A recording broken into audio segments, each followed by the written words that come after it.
Thank you for joining me for another Quick Hits conversation. I'm Dr. Robyn. With me today, I have Jim Lee. He's a financial futurist with StratFi, where he has 30 years experience, and he is the author of the book, Foresight Investing, a complete guide to finding your next great trade. I have Dr. Jenna Ross. She's a performance consultant, well-being specialist, and has 13 years of military experience. And I have Stewart Wiggins. He's with Induna Advisors, where he offers fractional chief operating officer services and brings resources together to help scale your business. The question I have for you today is, how do you recognize covert workplace bullying and what can be done about it?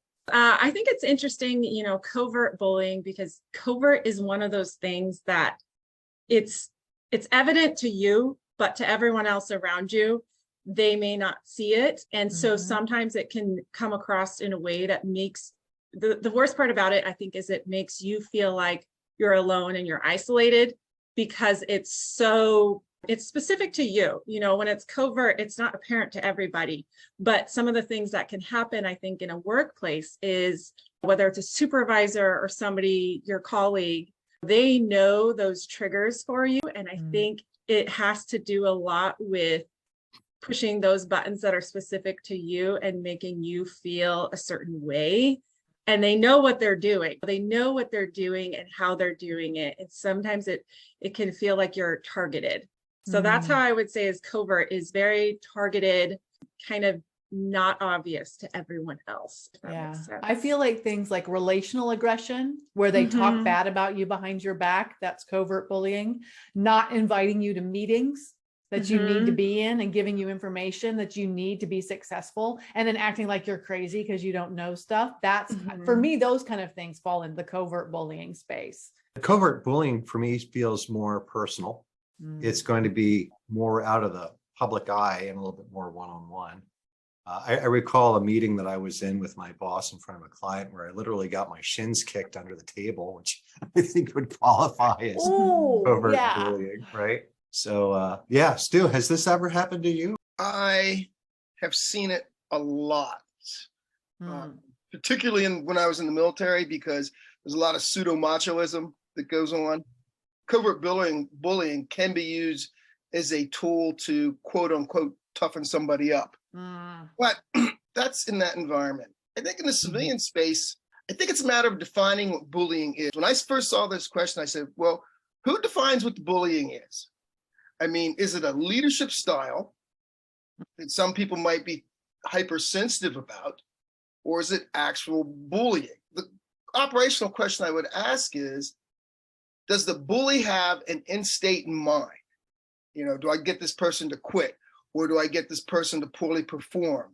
Or can I manipulate this person? I'm not sure I answered the question. It's just that when I read the initial question, that's what came to my mind.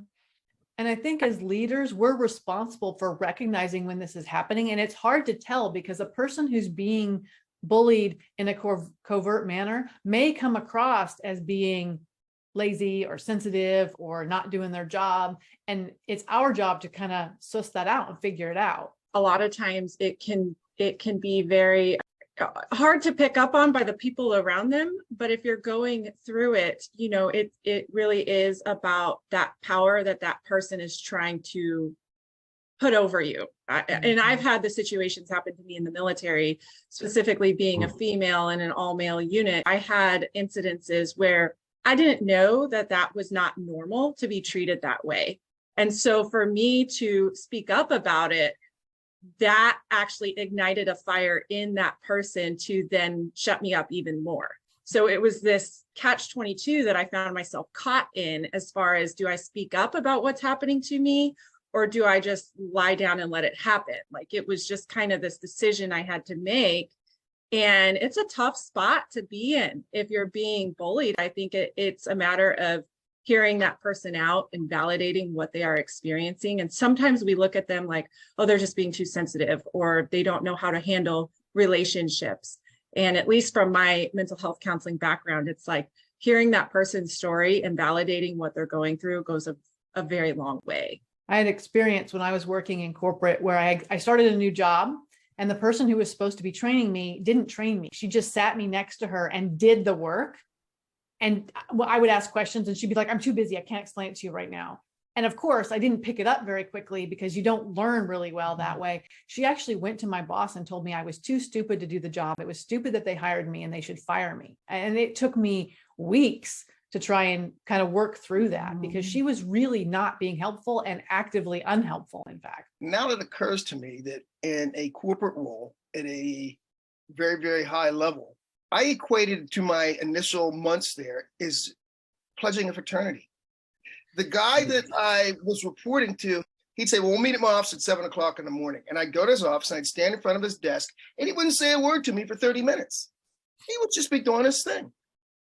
And I would say, is this still a good time for you? Yeah, this is a good time.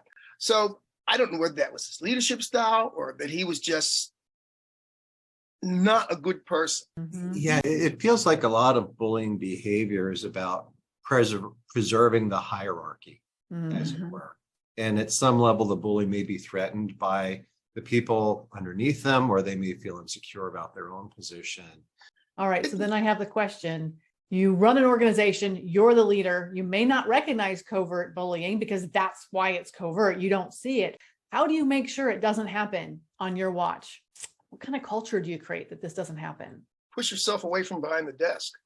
You got to get out amongst the people and you got to talk to people. You have to walk the floor and observe.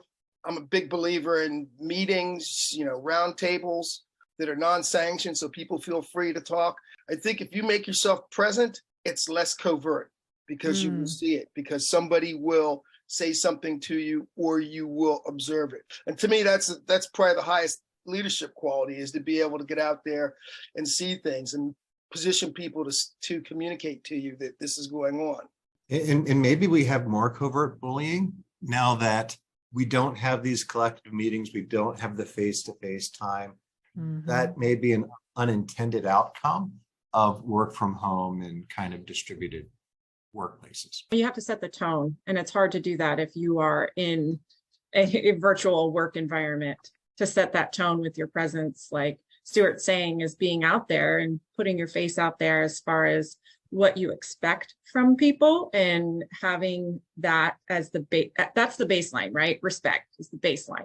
And then we go up from there. But a lot of people start below that baseline. So I think it's setting that tone for that environment, you as the leader, at least, is what's going to make that shift away from covert bullying. Yeah, I'm currently reading a book called No Ego, and he makes the point in that book that having an open door policy, anyone who ever came into his office to talk on his open door policy came in to complain or tattle. They never came in to say, oh, I'm having a challenge. Can you give me some training? Can you help me in this way?